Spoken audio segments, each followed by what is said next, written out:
오늘 우리에게 주시는 하나님 말씀 신약성경 요한복음 13장 36절의 말씀입니다.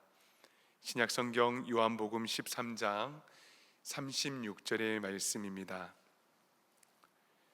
이 시간 요한복음 13장 36절의 말씀을 제가 봉독에 올리겠습니다.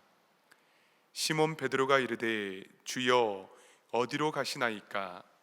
예수께서 대답하시되 내가 가는 곳에 내가 지금은 따라올 수 없으나 후에는 따라오리라. 아멘. 오늘은 주여 어디로 가시나이까? 라는 제목으로 하나님의 말씀, 제 수요일 하나님 말씀 증거하도록 하겠습니다. 여러분, 오늘은 사순절의 첫날입니다. 매년 그래왔던 것처럼 여러분, 이 사순절 40일의 기간은 굉장히 특별하고 우리에게 매우 의미 있는 시간입니다.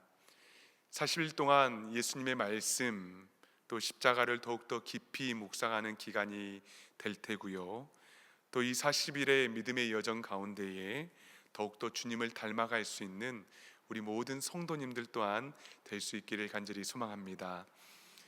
오늘 본문 요한복음 13장에서는 6월절의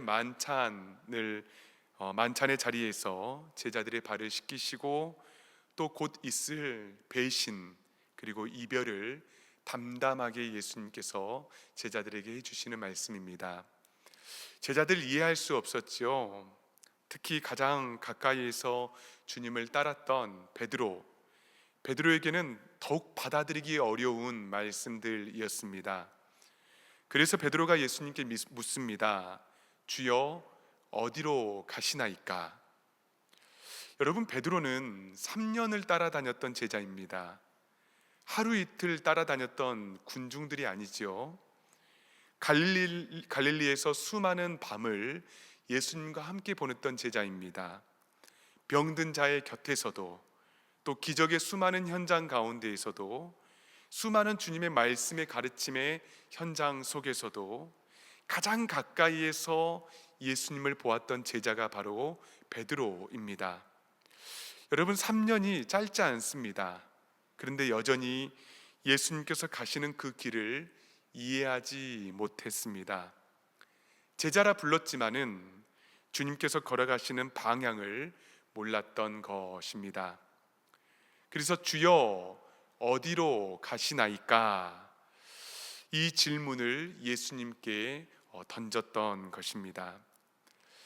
여러분, 저는 이 질문 앞에 한 줄을 묵상했었습니다.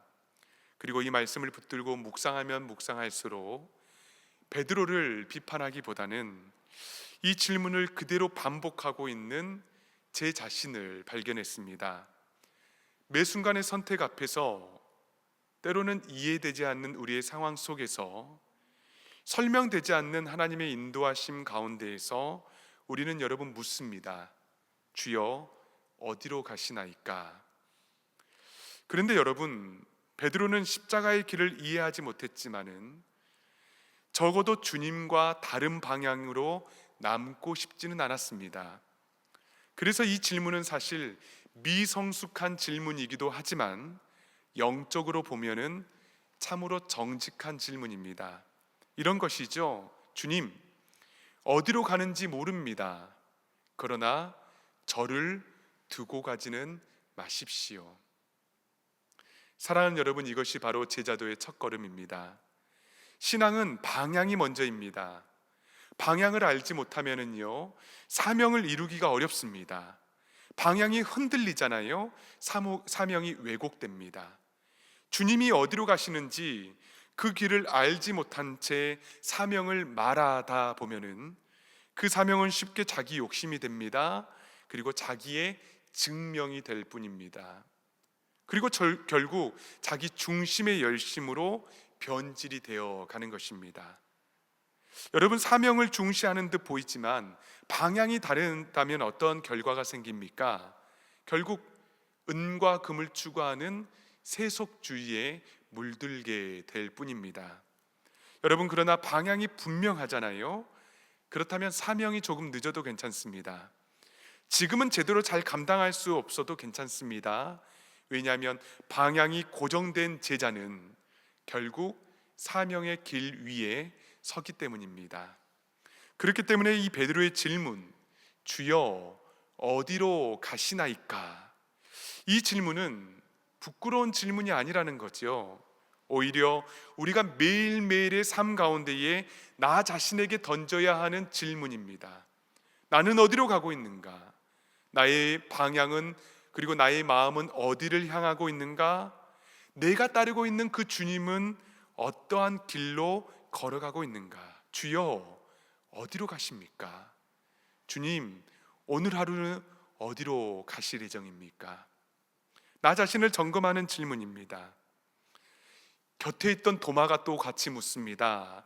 요한복음 14장 5절 말씀을 보시면 도마가 이르되 주여 주께서 어디로 가시는지 우리가 알지 못하겠거늘 그 길을 어찌 알겠사옵나이까? 방향을 알지 못하는데 걸어가는 길을 알 수 없다는 것입니다. 여러분, 방향이 먼저입니다. 방향이 먼저이고 주님께서 걸어가시는 그 방향에 우리의 시선을 고정하는 순간 우리가 그 길을 알 수 있게 됩니다. 어떻게 알 수 있을까요? 어떻게 주님을 따를 수 있겠습니까? 성경은 우리에게 분명한 대답을 보여주고 있습니다. 아브라함의 이야기죠. 하나님께서 아브라함에게 본토, 친척, 아비의 집을 떠나가라 라고 말씀합니다. 가야 하는 길도 여러분 당도에 있을 때의 그 결과도 아무것도 모르는 상황입니다. 그러나 아브라함이 그 길을 떠나갔습니다. 그런데 창세기 12장 4절은 이렇게 우리에게 기록하고 있습니다. 이에 아브라함이 여호와의 말씀을 따라갔고, 항상 그 길은 주님의 말씀이 있습니다. 말씀이 없는 길은 사실 주님과 반대되는 길입니다. 길을 다 알지 못할 수 있어요. 그러나 아브라함을 이끌어간 분은 바로 여호와의 말씀이었습니다. 이것이 바로 신앙의 핵심이죠. 우리가 주님께서 어디로 가시는지, 우리가 가야 할 길의 세부적인 길들을, 상황들은 우리는 알 수 없습니다. 그러나 하나님의 말씀이 우리에게 주어져 있습니다. 매일 삶 가운데에 우리는 하나님의 말씀을 듣습니다. 묵상합니다. 말씀 붙들고 기도합니다. 말씀이 우리 앞에 놓여져 있습니다. 우리가 어떠한 길로 걸어가야 합니까? 어떠한 방향에 우리의 시선을 두어야 합니까? 바로 하나님의 말씀을 따라 한 걸음 한 걸음 걸어가는 것이 바로 믿음입니다. 이러한 질문을 할 수 있죠. 하나님의 말씀이 내 인생 끝까지 잘 비춰주면 참 좋겠다. 그러나 현실은 여러분 그렇지 않지요. 우리가 말씀대로 살아보려고 노력해도 발버둥 쳐도 우리가 걸어가야 하는 길이 보이지 않을 때가 너무나 많이 있습니다. 앞이 보이지 않는 거예요. 안개처럼 흐릿합니다. 그런데 여러분, 시편 119편 105절 말씀을 한번 보겠습니다. 주님의 말씀은 내 발의 등이요 내 길의 빛이니이다. 발의 등이래요. 멀리 비춰주는 스팟라이트이 아니라는 겁니다. 우리 주님의 말씀은 내 발 한 발짝 한 발짝을 비춰주는 등불입니다. 완전히 환하게 먼 길 끝까지 완벽하게 비춰주면 참 좋겠지만은 우리의 발밑을 비춰두는 등불이 바로 하나님의 말씀입니다. 그렇기 때문에 걸음걸음마다 하나님의 말씀의 인도하심이 필요합니다. 매일마다 길을 비춰주시는 하나님의 말씀이 필요하지요. 그렇기 때문에 우리가 어떠한 길로 주님 걸어가야 합니까? 이 질문에 대한 대답은 하나님의 말씀, 그 말씀에 달려 있습니다. 그 말씀에 우리의 시선을 고정할 때에 다 보이지는 않지만은, 환하게 비춰주시지는 않지만은 적어도 한 걸음 한 걸음 내딛는 우리의 길은 우리 주님께서 보여주신다라는 사실입니다. 멀리는 볼 수 없습니다. 그러나 내일 하루를 살아갈 수 있는 은혜는 우리에게 허락해 주십니다. 사랑하는 여러분, 사순절은 바로 이 길 위에서 작지만 신실한 발걸음을 반복하는 기간입니다. 하나님의 말씀을 붙들고 오늘 하루를 살아보는 거예요. 내일 하루 다시 한번 하나님의 말씀을 묵상하고 그 주님을 기억해 보는 것입니다. 이 기간이 바로 사순절입니다. 그러면서 조금씩 주님께서 걸어가시는 방향과 나의 삶의 방향을 일치하고 정렬해 가는 이 시간이 바로 우리에게 허락해 주시는 이 귀한 사순절의 기간입니다. 이 기간 동안 말씀 속에 길을 물을 수 있기를 간절히 소망합니다. 말씀이 비춰주는 그 길을 발견하고 한 걸음 한 걸음 걸어갈 수 있는 모든 성도님들 될 수 있기를 간절히 바랍니다. 여러분, 베드로의 이 질문에 예수님께서 대답하십니다. 본문을 다시 보겠습니다. 36절 보시면 시몬 베드로가 이르되 주여 어디로 가시나이까? 예수께서 대답하시되 내가 가는 곳에 내가 지금은 따라올 수 없으나. 길을 물었는데요, 따라올 수 없대요. 어렵지만 따라오너라 하면 얼마나 좋습니까? 제가 따라가 보겠습니다. 다짐할 수 있잖아요. 그런데 어디로 가십니까? 라고 물었지만 주님은 곧장 지금은 내가 따라올 수 없다라고 단호하게 선을 그으십니다. 십자가의 길을 자세히 설명하지도 않으셨습니다. 대신 이 대답 가운데에 담겨있는 비밀은 베드로의 연약함과 미성숙함을 정확하게 아시고 그가 아직은 감당할 수 없다는 거예요. 여러분, 주님은 막연히 우리를 부르시는 분이 아니시라는 겁니다. 따라오너라 라는 명령 가운데에서도 주님께서는 저와 여러분의 심령 가운데에 있는 믿음과 능력을 살펴보시고 각자에게 주어주시는 믿음의 분량들, 이 믿음의 분량에 맞게 우리를 콜링해 주십니다. 우리가 가까이 주님을 따르고 싶어도 주님께서 아직은 아니야 라고 말씀하실 때도 있어요.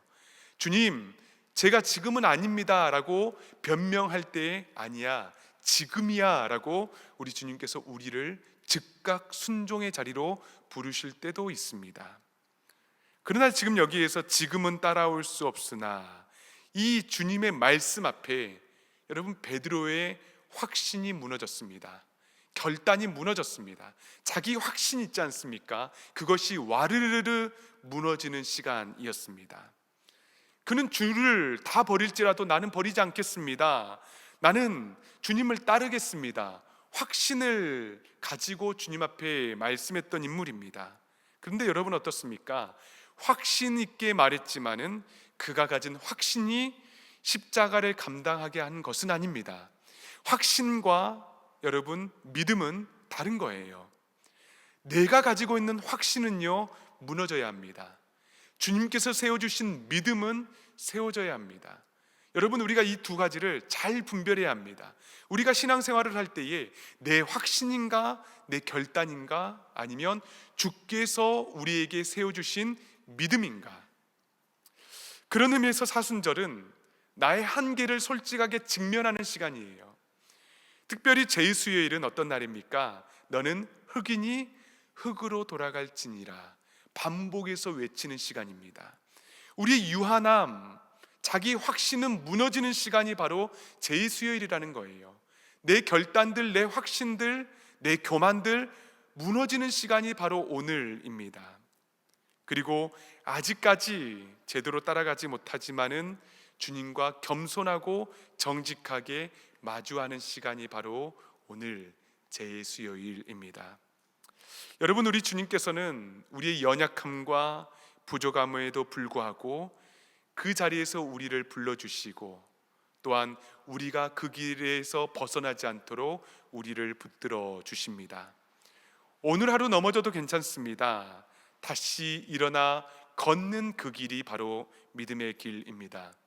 우리 연약함 속에서 부어주시는 주님의 은혜가 바로 넘치는 길이 십자가의 길이고 또한 사순절의 첫날 제2수요일의 길입니다. 그 길을 우리가 걸어갈 수 있기를 간절히 소망합니다. 여러분, 마지막으로 36절의 마지막을 보도록 하겠습니다. 내가 지금은 따라올 수 없으나 후에는 따라오리라. 아멘. 한번 따라하겠습니다.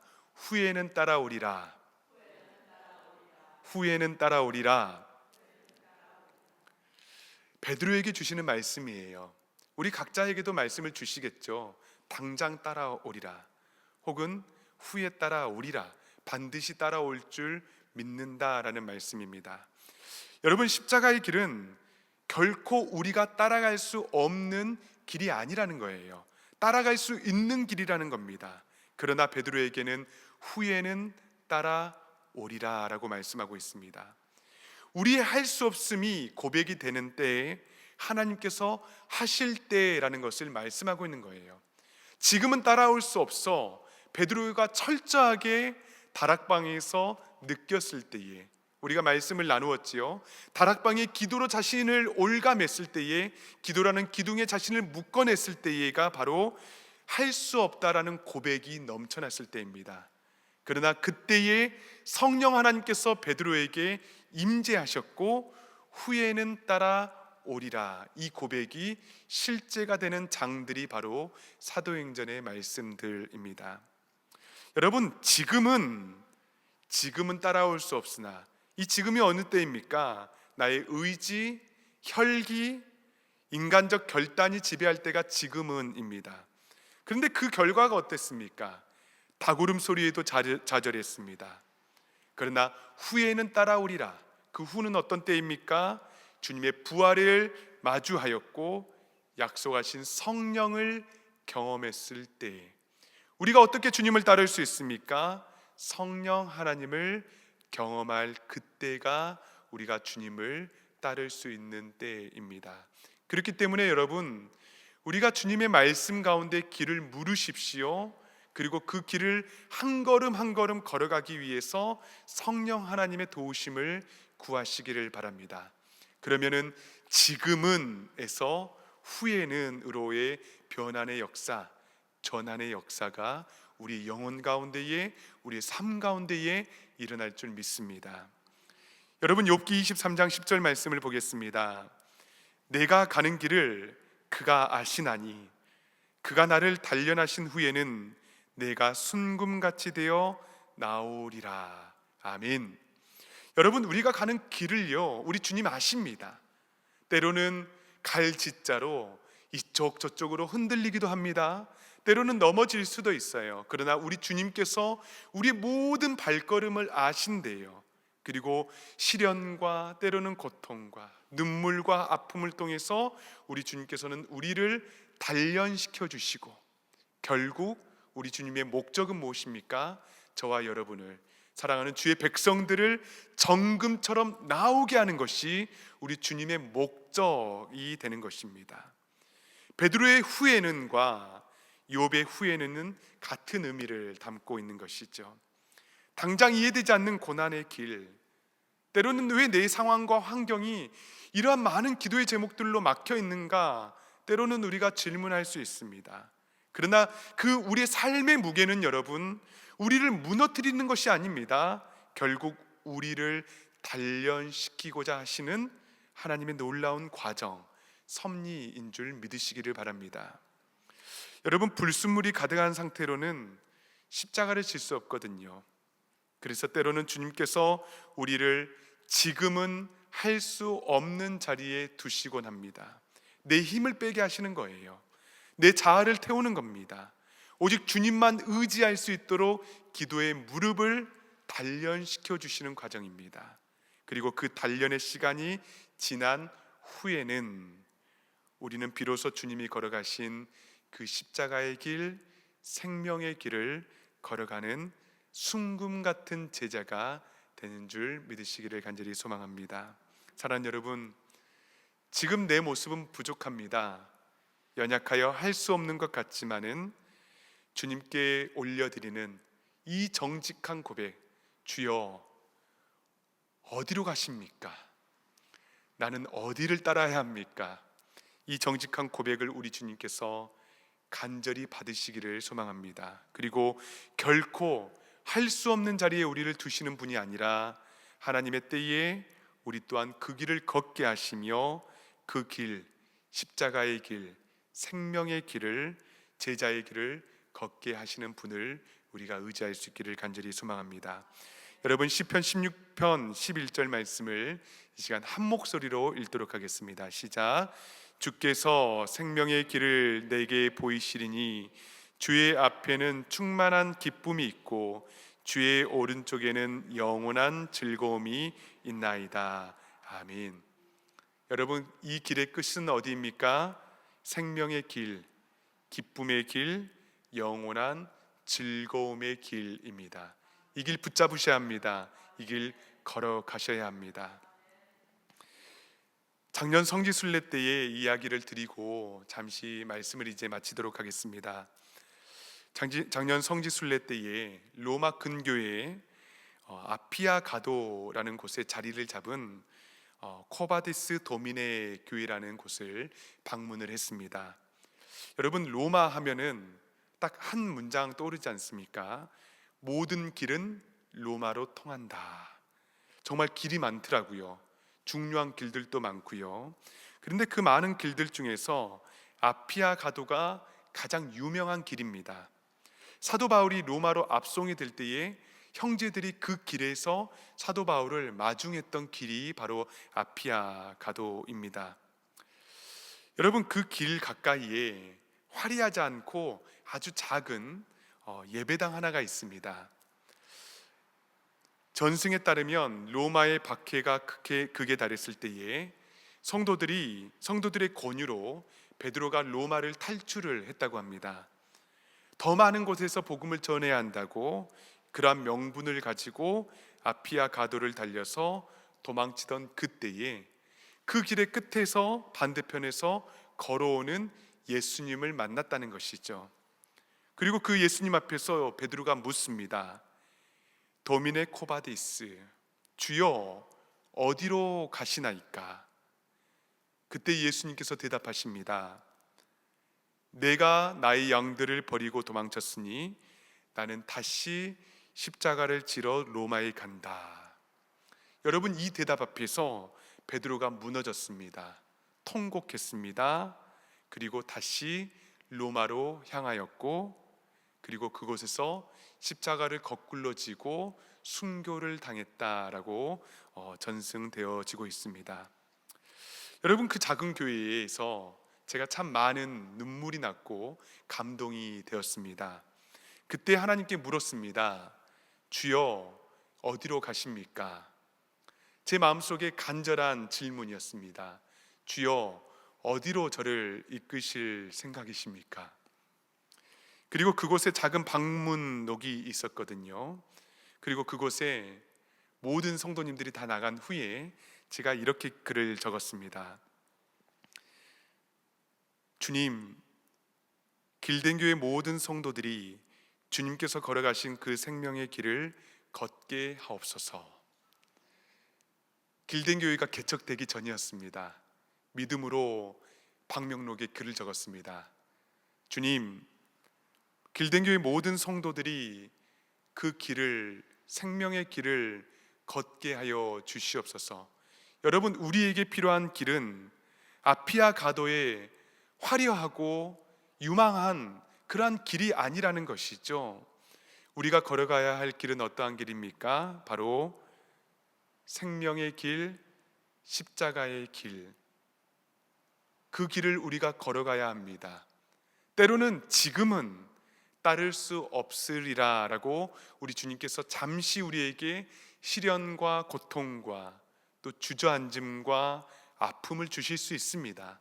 그러나 우리 주님께서는 반드시 저와 여러분에게, 길den교회 모든 성도들에게 약속해 주십니다. 후에는 반드시 나의 길을 걸으리라. 우리의 부족함과 연약함 속에서도 끝까지 우리를 붙드시며 우리를 정금처럼 단련하시고 결국 우리의 길의 끝에서 영원한 기쁨과 생명의 길을 우리로 하여금 경험하게 하실 것입니다.